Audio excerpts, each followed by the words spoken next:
আল্লাহর কসম, গতকালকের পত্রিকাতেও আসছে, তিনি এক 6 বছরের বাচ্চা, সে সাক্ষাৎকার দিছে, আমি আমার বন্ধুদের সাথে খেলতেছিলাম, হঠাৎ করে বোমা পড়ছে, আমি বেহুশ হয়ে গেছি। আমার যখন হুঁশ আসছে, 6 বছরের মাসুম বাচ্চা বলতেছে, আমি হুঁশ ফিরে আসার পরে দেখি আমার ডান হাতটা নাই, আমার হাত আমার সাথে নাই, আমি আর হাত খুঁজে পাই নাই। কত অনাথ, কত অসহায়, কত বাচ্চা বাবার স্নেহ, মায়ের আদর থেকে বঞ্চিত। প্রিয় বন্ধু, প্রিয় ছেলেরা আমার, বাবারা আমার, ইনসাফের সাথে ভাইব। এই পৃথিবীতে এই মুহূর্তে রানিং মুসলমানের পবিত্র লাশ আমার আঘাতে উপরে উঠে টুকরা টুকরা হয়ে ছিন্ন ভিন্ন হয়ে গেছে। ওই মা বাপ দুশ্মন, যে মা বাপ তার সন্তানের কলিজা থেকে আল্লাহর কোরআন ভুলায় দিছে। ওই মা বাপ দুশ্মন, যারা 16 বছরের সন্তানকে বৈশ্বিক শিক্ষা তো পড়াইছে, যা আখিরাত ভুলায় দিছে। আপন মা এসএসসি পরীক্ষার্থী ছেলে মেয়ে, মা বাপ কয় বাচ্চা মানুষ নামাজের জন্য, ফজরের নামাজের জন্য উঠালে বাচ্চার ব্রেনে চাপ পড়বে, ওর রাত 2টা পর্যন্ত পড়ছে, ওর পরীক্ষা আগামী 6 তারিখ, আগামী 9 তারিখ, এখন তাকে কোনো চাপ দেওয়া যাবে না, এখন চাপ দেওয়া যাবে না, ওর পরীক্ষা, ও গোল্ডেন এ প্লাস পাবে, ও অনেক কিছু হবে, অনেক কিছু, ও অনেক বড় শিক্ষিত হবে, অনেক কিছু হবে। আর ফজরের নামাজ পড়লে ব্রেনে চাপ পড়বে, এই জন্য ফজরের নামাজে পড়ায় না। কি পরিমাণ অসভ্য ওই মা বাপ, যারা তাদের আল্লাহকে ভুলে গেছে, মনে হয় যেন ওই সন্তান তার নিজের, অথচ সে ভুলে গেছে যে এটা আল্লাহ দিয়েছে। ইয়াহাবু লিমান ইয়াশাউ ইনাথা ওয়া ইয়াহাবু লিমান ইয়াশাউ যুকুর। আল্লাহ বলেন, আল্লাহ যাকে চায় তাকে কন্যা দান করে, আল্লাহ যাকে চান তাকে ছেলে দান করে। আও ইউযাওয়িজুহুম যুকরানা ওয়া ইনাসা, আল্লাহ যাকে চান তাকে আল্লাহ ছেলে মেয়ে দুইটাই দান করে। ওয়া ইয়াজআলু মান ইয়াশাউ আকীমা, আর আল্লাহই যাকে চান তাকে একটাও দেয় না। শুধু মেয়ে কে দেয়? শুধু ছেলে কে দেয়? ছেলে মেয়ে দুইটাই কে দেয়? একটাও দেয় না কে? আমার বড় ভাইয়ের 4 ছেলে, মেয়ে নাই। আমার মেজো ভাইয়ের 2 ছেলে, মেয়ে নাই। আমার 2 মেয়ে 2 ছেলে। তাহলে এরম হইল কেন? আমরা একমার ঘরে ভাই, এমন হইল কেন? আমার আপন 2 ভাগ্নি, যমজ বোন, ওরা আপন জন।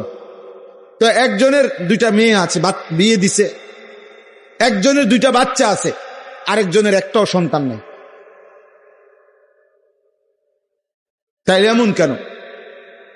কারো 18 বছরে একটা সন্তান নাই, কারো 18 বছরের ভিতরে 6 জন হয়ে যাওয়ার কারণে স্বামী বউরে কত মন্দ সুন্দ বলে, কথার কথা। কারো 18 বছরের সন্তান হয়েছে 6টা, কারো 18 বছরের সন্তান হয় নাই একটাও। তার সবটা ফয়সালা কা? তাই সন্তান দিলেন যিনি, আজ তাকে সেজদা দিলে তার ব্রেনে চাপ পড়বে। তোমার মতো অসভ্য মা বাপ, তুমি দুশ্মন ওই সন্তানের, যে তাদেরকে আখিরাত থেকে বঞ্চিত করে দিচ্ছে, আখিরাত থেকে বঞ্চিত করে দিচ্ছে।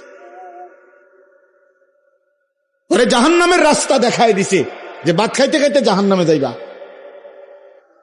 ইমাম শাফিঈ রাহমাতুল্লাহি আলাইহি বলছে, বিশ্ববিখ্যাত ইমাম, 4 মাযহাবের একজন ইমাম, হানাফি শাফিঈ আমরা বলি না, এই ইমাম শাফিঈ রাহমাতুল্লাহ আলাইহির একটা বাণী, উনি বলছেন আয-যিনা কারজুন। ইমাম শাফিঈ রাহমাতুল্লাহ আলাইহি বলছে, যুবক ছেলেরা বাবা শোনো, উনি বলছে জিনা এবং ব্যভিচার এটা করজ, এটা ঋণ। ঋণ যেমন সুদ দিতে হয়, তোমার এই অসভ্যতা বেবিচার তোমার ফ্যামিলির কাউকে না কাউকে দিয়ে শোধ দিতে হবে। আল্লাহর কসম, তোমার যদি বিশ্বাস না হয় এই কিতাব আমি দেখাবো, এবং এই কিতাবের বাংলা অনুবাদও আছে। তোমারে শোধ দিতে হবে। যদি তওবা না করে ফিরে না আসে, আর আল্লাহ যদি মাফ না করে, তাহলে এটা কি দিতে হবে? সুদ। এটা ঋণ। আজ জিনা কারজুন, জিনা এবং ব্যভিচার কর, ঋণ। ঋণ। অতএব দোস্ত আমার, বন্ধু আমার, প্রিয় সাথী আমার, মজলুমের দিকে আরেকবার তাকাও। ইমানদারের খণ্ড বিখণ্ড লাশের দিকে আবার তাকাও। গাজা ফিলিস্তিনের মজলুম মার দিকে আবার তাকাও। আরেকবার নিজের দিকে তাকাও। এমন মুহূর্তে একজন মুসলমান সন্তান এমন করা, নামাজ নাই, সেজদা নাই, আল্লাহ নাই, রসুল নাই, এগুলো কার মতো তোমরা চুল রাখলা? কারে তোমাদের প্রিয় মানায়রা? কার লেবাস, কার পোশাক তোমাদের পছন্দ হইল? দোস্ত আমার, কোন খেলোয়াড়ের গেঞ্জি পরলা? সে মুসলমান? আর্জেন্টিনার খেলোয়াড় মুসলমান, ব্রাজিলের খেলোয়াড় মুসলমান, তো সে তোমার পছন্দ হলো কেন? মেসি তোমার প্রিয় হবে কেন? এ তো পত্রিকা আসছে, ওর 2টা বাচ্চা হওয়ার পরে, যে মহিলার থেকে 2টা বাচ্চা হয়েছে, তার 9 বৎসর পরে ওই মহিলারই বিয়ে করছে, 2টা বাচ্চা নেই। হ্যাঁ, এটা তো আমি নিজ চোখে দেখছি। তা পারে 9 বৎসরের অবৈধ মেলামেশায় 2টা বাচ্চা হয়েছে। এরপরে 2 বাচ্চা লইয়া হে ওই মহিলারে বিয়ে করছে। 9 বছর পরে বাচ্চা হয়েছে, আরো 9 বছর আগে। এত বড় অসভ্য কোন মুসলমানের সন্তানের মডেল হইতে পারে? তো তোমার চুল তার মতো হবে কেন? সামান্য বিবেকও কি থাকবে না মিয়া? বলো। হাইসো না বাপ, হাইসলে মনে রাখো তুমি প্রতিবন্ধী। মূলত তোমার তার সিরা, এই জন্য কোনো কথাই তোমার উপরে আসর করে না, কারণ মাতাল এমনই হয়। যার তার সিরা পাগল, সে সব কথাই হাসে, কারণ তার তো তার সিরা নাই। তো বিবেকের দংশন থাকা উচিত, নাই তো বিবেকের মধ্যে একটু অনুশোচনা আসা উচিত যে আমার কি করণীয় এই মুহূর্তে পৃথিবীতে। 1948 সালে ব্রিটিশ এই ফিলিস্তিন ভূখণ্ডের তাদের অধিকার ছেড়ে দিছিল। 1948 সালে ইসরায়েলের এই বেঈমানরা অবৈধভাবে তাদের এই রাষ্ট্র ঘোষণা দিয়ে সেদিন থেকে মুসলমানদের উপরে ফিলিস্তিনে জুলুম শুরু করেছে। আমার ভাই, আজকে 77 বছর। কসম আল্লাহ, তুমি এখন ক্যালকুলেটর লাগাও, 1948 থেকে 2025, 77 বছর একটানা মজলুম ফিলিস্তিনি রক্ত দিচ্ছে, জীবন দিচ্ছে। 1947 ইংরেজিতে ব্রিটিশ যখন এই ভারতীয় উপমহাদেশ থেকে চলে যায়, তখন র্যাডক্লিফ, ব্রিটিশ একজন গবেষক, সে এই দেশ মানে এই ভারতের হিন্দুস্তানের মানচিত্র আঁকা দিছিল।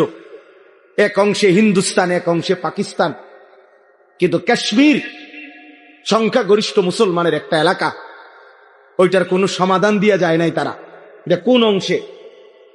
এই 47 পর থেকে আজকে 78 বছর এক টানা কাশ্মীরের মুসলমান কলিজার খুন দিচ্ছে, রক্ত দিচ্ছে, আজও তারা স্বাধীনতা পায়নি। 78 বছর ধরে, 1947 থেকে 2025। 1964 ইংরেজিতে সর্বপ্রথম রোহিঙ্গার মুসলমানরা জুলুমের শিকার হয়েছে, শুরু হয়েছে।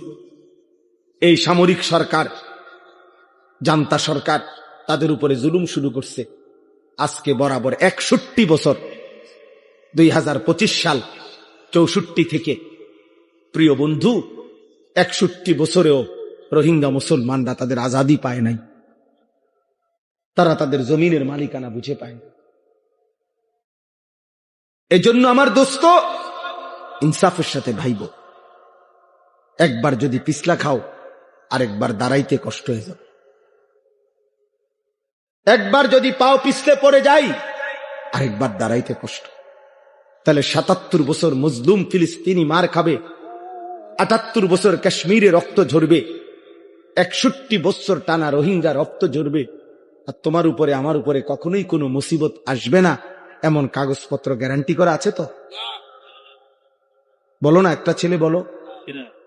তাইলে বাবা তুমি কেমনে আরো নিশ্চিন্ত হয়ে গেলা? তুমি এমন নিরাপদ হয়ে গেলা কিভাবে যে তোমার এক ওয়াক্ত নামাজ নাই, সেজদা নাই, আল্লাহ নাই, রাসূল নাই, হালাল হারামের কোনো পাক নাফাকের কোনো হাত মারো না। একটা মোটরসাইকেল জিন্দিগি, একটা মোবাইল জিন্দিগি, একটা নারীর সাথে প্রেম, এটাই জীবন, চুলের ফ্যাশন, এটাই জীবন বানায় ফেলছ। বন্ধুদের সাথে অসৎ আড্ডা, কিছু অশ্লীল বিশ্রী বাজে কথাবার্তা, নিজেদের মধ্যে অসভ্য নোংরা কথাবার্তা, এটাকেই জীবনের আনন্দ, হাসি খুশি বানাই। অসভ্যতা আনন্দ হয় কেমনে ভাইয়া? প্রিয় ভাই বলো, কোন কোন কিতাবে লিখছে, কোন বইতে লিখছে, কোন ডিকশনারি যে নোংরামিটা আনন্দ, অসভ্যতা আনন্দ? তুমি একটা মেয়ের পিছনে ঘুরলা, এটা তো অসভ্যতা, এটা তো আনন্দ না। তুমি উলঙ্গ ছবি দেখলা, এটা তো নোংরামি, এটা তো আনন্দ হইতে পারে না। অশ্লীলতা তো পৃথিবীর কোন ভাষায়, কোন দেশে, কোন ধর্মে অশ্লীলতাকে আনন্দ বলে না, অসভ্যতাকে আনন্দ বলে না। অতএব ইনসাফ করো। মূলত দিল মরে গেছে যার, আখেরাত ভুলে গেছে যে, ইনসানের কাতার থেকে যে নিজেকে বিচ্ছিন্ন করেছে, জন্তু এবং জানোয়ারের খাতায় যে নিজের নাম লেখাইছে, অসভ্যতার অস্থিরতা, আল্লাহকে ভুলে থাকা একমাত্র তার পক্ষে সম্ভব। এবার আমি কোরআন থেকে বলি, কোরআনুল কারীমের সূরা আরাফের মধ্যে আছে স্পষ্ট, আল্লাহ তাআলা বলেছেন, ওয়াত্তাবাআ হাওয়াহু ফামাসালুহু কামাসালিল কালব। আল্লাহর কসম, কোরআনের আয়াত। আল্লাহ বলছে, মনের ইচ্ছা মতো যে চলে, আমার মনে যা চায় আমি তাই করব। ওয়াত্তাবাআ হাওয়াহু, যে তার নফসের মনের চাহিদার অনুসরণ করে। কিসের আল্লাহ, কিসের রাসূল, কিসের কোরআন? বাদ দে বেটা, এডি হুজুরদের এসব কথা বাদ। আমার মনে যা চাই তাই করব। চুল আমার ইচ্ছা মতো, জামা আমার ইচ্ছা মতো, পোশাক আমার ইচ্ছা মতো, মন চাইলে খাড়াইয়া মুতলাম, মন চাইলে বইয়া মুতলাম, মন চাইলে মানুষের মেয়েরে বিরক্ত করলাম, মন চাইলে সারা রাত উলঙ্গ ছবি দেখলাম, যা ইচ্ছা তাই করলাম। আমার বাবার সম্মান, মার সম্মান, কিচ্ছুর আমার কোনো পরোয়া নাই। আল্লাহর কসম, কোরআনে আল্লাহ বলছে, এমন জীবন যার, তার দৃষ্টান্ত কামাসালিল কালব, কুত্তার মতো, কুত্তার মতো, কুত্তার মতো। এই নাফরমান, এই জিন্দেগি কুত্তার জিন্দেগি, কুত্তার জিন্দেগি। এজন্য বেনামাজ জীবনে রাখিস, তোর জিন্দেগি কুত্তার জীবন। সেজদাবিহীন যুবক, মনে রাখিস তোর জীবন কুত্তার জীবন। সারা রাত উলঙ্গ ছবি দেখো যারা, নারী ছবি, মোবাইলের অস্থির দৃশ্য, মনে রাখিস বেটা তোর জীবন কামাসালিল কুত্তার জীবন, জানোয়ারের জীবন বেটা। এই একবার সুযোগ পাইছি, একবারই বললাম, আরেকবার আসতে হবে জরুরি, আরেকবার আসার কোনো প্রয়োজন নেই। আর যদি না বাঁচি, আরেকবার যদি বলার সুযোগ না পাই, একবারই বল। প্রিয় বন্ধু, ফিরে আসো। প্রিয় নওজওয়ান মুসলমানের এই বিপদে তুমি না দাঁড়াইলে এ দাঁড়াবে কি রে বান্দা? এত শক্ত হইলি কেমনে বান্দা? আমার এত বড় আসমান ও জমিন দিয়া, এত বড় কায়নাত দিয়ে বান্দা আমি তোকে লালন পালন করলাম, বিনিময়ে তুমি একটা সেজদাও দিলা না। 365 দিনে, খোদার একটা বছর, কোনো দিন ফজরের নামাজ পড়লা না। এ কেমন জিন্দিগি বাপ? এত এত কঠিন মানুষ কেমনে হয়? এত পাষাণ মুসলমান কেমনে হয় বাপ?